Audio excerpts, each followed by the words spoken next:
I have yet to give a speech or have a meeting where somebody doesn't ask me the millennial question.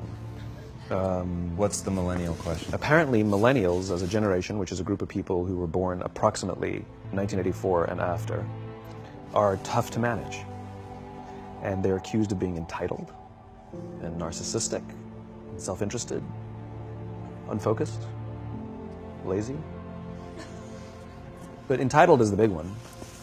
And because they confound leadership so much, what's happening is leaders are asking the millennials, what do you want? And millennials are saying, we want to work in a place with purpose, love that. We want to make an impact, you know, whatever that means. We want free food and beanbags. And so somebody articulates some sort of purpose, there's lots of free food and there's beanbags, and yet for some reason, they're still not happy. And that's because they're missing. There's a missing piece. What I've learned is that I can break it down into four pieces. Right? There are four things, four characteristics. One is parenting. The other one is technology. The third is impatience, and the fourth is environment. The generation that we call the millennials, too many of them grew up subject to, not my words, failed parenting strategies. Where, for example, they were told that they were special all the time. They were told that they could have anything they want in life, just because they want it. Some of them got into honors classes, not because they deserved it, but because their parents complained. And some of them got A's, not because they earned them, but because the teachers didn't want to deal with the parents. Some kids got participation medals. You got a medal for coming in last, right? Which the science we know is pretty clear, which is it devalues the medal and the reward for those who actually work hard, and it actually makes the person who comes in last feel embarrassed because they know they didn't deserve it, so it actually makes them feel worse, right? So you take this group of people, and they graduate school, and they get a job, and they're thrust into the real world, and in an instant, they find out they're not special, their moms can't get them a promotion, that you get nothing for coming in last, and by the way, you can't just have it because you want it. And in an instant, their entire self-image is shattered. And so you have an entire generation that's growing up with lower self-esteem than previous generations. The other problem, to compound it, is we're growing up in a Facebook, Instagram world. In other words, we're good at putting filters on things. We're good at showing people that life is amazing even though I'm depressed. And so everybody sounds tough, and everybody sounds like they got it all figured out. And the reality is there's very little toughness, and most people don't have it figured out. And so when the more senior people say, well, what should we do? They sound like, this is what you got to do. And they have no clue. Right? So you have an entire generation growing up with lower self-esteem than previous generations, right? Through no fault of their own. Through no fault of their own, right? They were dealt a bad hand. Now let's add in technology. We know that engagement with social media and our cell phones releases a chemical called dopamine. That's why when you get a text, it feels good, right? So, you know, we've all had it where you're feeling a little bit down or feeling a bit lonely, and so you send out 10 texts to 10 friends, you know, hi, hi, hi, hi, hi, because it feels good when you get a response. It's why we count the likes, it's why we go back 10 times to see if my Instagram is growing slower, did I do something wrong? Do they not like me anymore, right?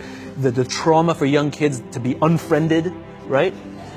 Because we know when you get a hit of dopamine, which feels good. It's why we like it, it's why we keep going back to it. Dopamine is the exact same chemical that makes us feel good when we smoke, when we drink, and when we gamble. In other words, it's highly, highly addictive, right?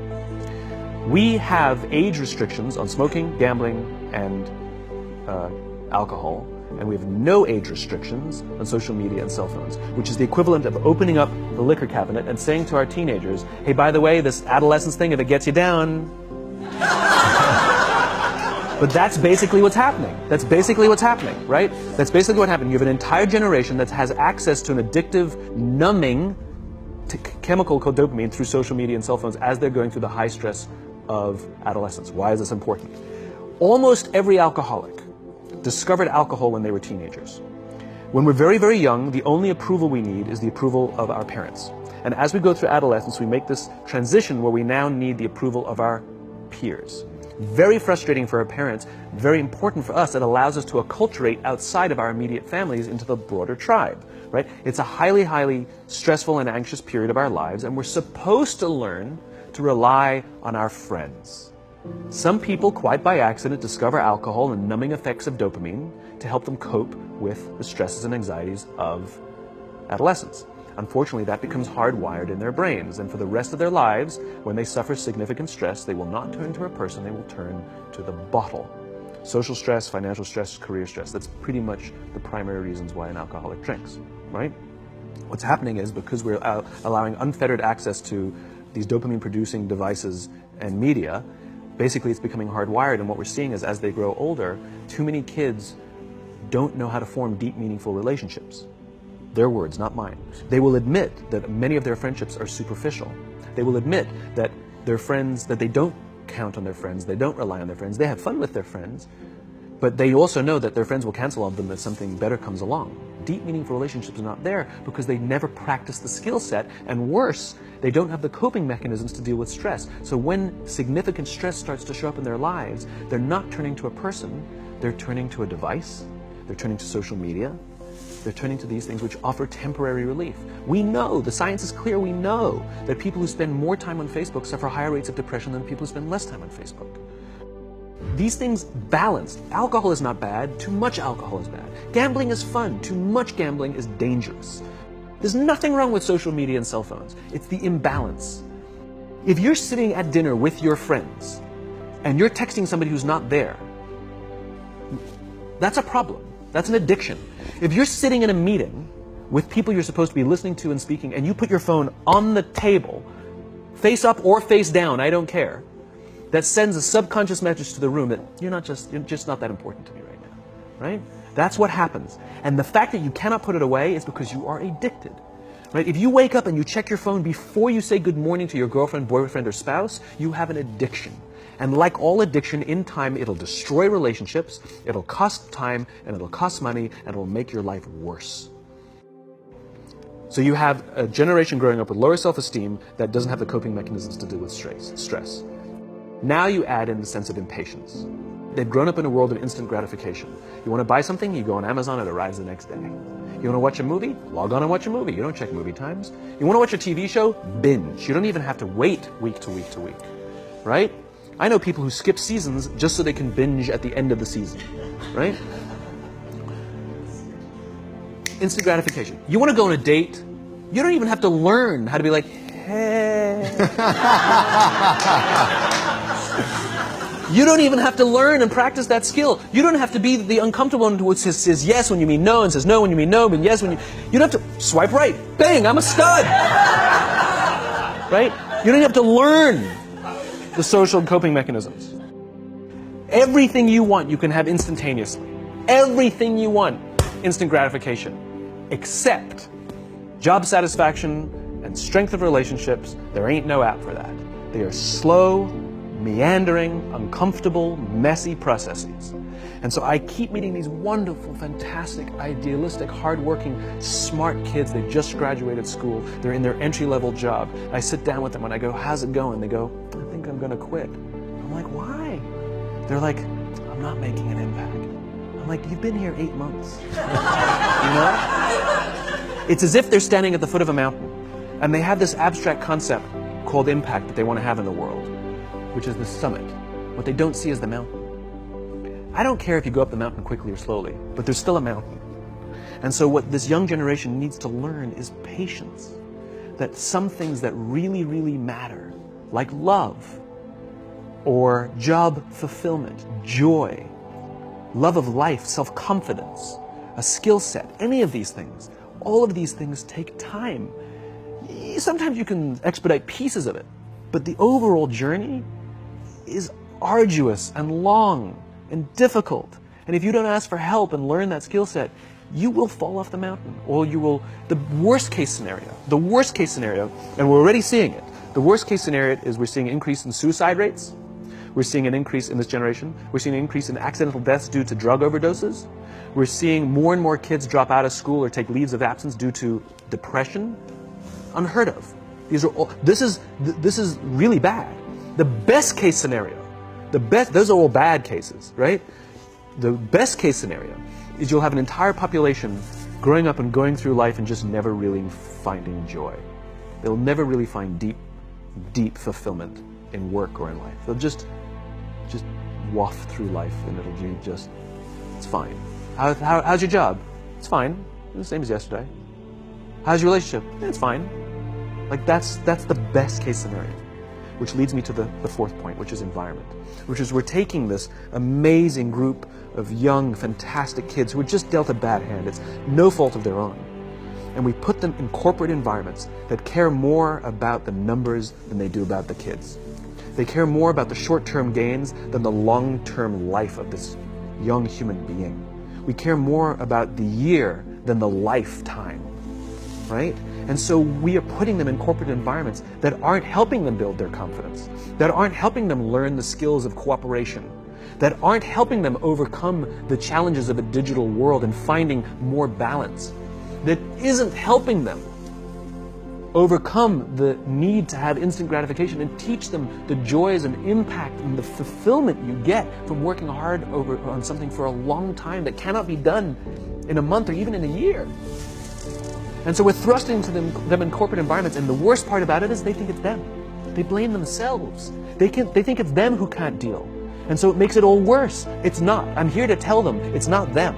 It's the corporations, it's the corporate environments, it's the total lack of good leadership in our world today that is making them feel the way they do. They were dealt a bad hand, and I hate to say it, but it's the company's responsibility. Sucks to be you, like we have no choice, right? This is what we got, and I wish that society and their parents did a better job. They didn't. So we're getting them in our companies, and we now have to pick up the slack. We have to work extra hard to figure out the ways that we build their confidence. We have to work extra hard to find ways to teach them the social skills that they're missing out on. There should be no cell phones in conference rooms. None. Zero. And I don't mean the kind of like sitting outside waiting to text. I mean like when you're sitting and waiting for a meeting to start, this is what we all do. We all sit here and wait for the meeting to start. Meeting starting? Okay. And we start the meeting. No, that's not how relationships are formed. Remember we talked about it's the little things? Relationships are formed this way. We're waiting for a meeting to start and we go, how's your dad? I heard he was in the hospital. Oh, he's really good. Thanks for asking. He's actually at home now. Oh, I'm really glad. That was really amazing. I know, it was really scary for him. That's how you form relationships. Hey, did you ever get that report done? Oh my God, no, I didn't. I'll help you out. Can I help you out with that? Really? That's how trust forms. Trust doesn't form in an event, in a day. Even bad times don't form trust immediately. It's the slow, steady consistency.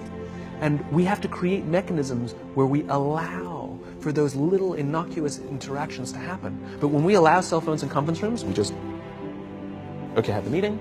And then my favorite is like when there's a cell phone there and you go like this, you go. It rings and you go. I'm not going to answer that. Mr. Magnanimous, you know? When you're out for dinner with your friends, like I do this with my friends. When we're going out for dinner and we're leaving together, we'll leave our cell phones at home. Who are we calling? Maybe one of us will bring the phone in case we need to call an Uber or take a picture of our meal. That goes without saying, come on. I'm an idealist, but I'm not insane. You know? Not a heathen. I mean, it looked really good. We'll take one phone. And so it's like an alcoholic. The reason you take the alcohol out of the house is because we cannot trust our willpower. We're just not strong enough.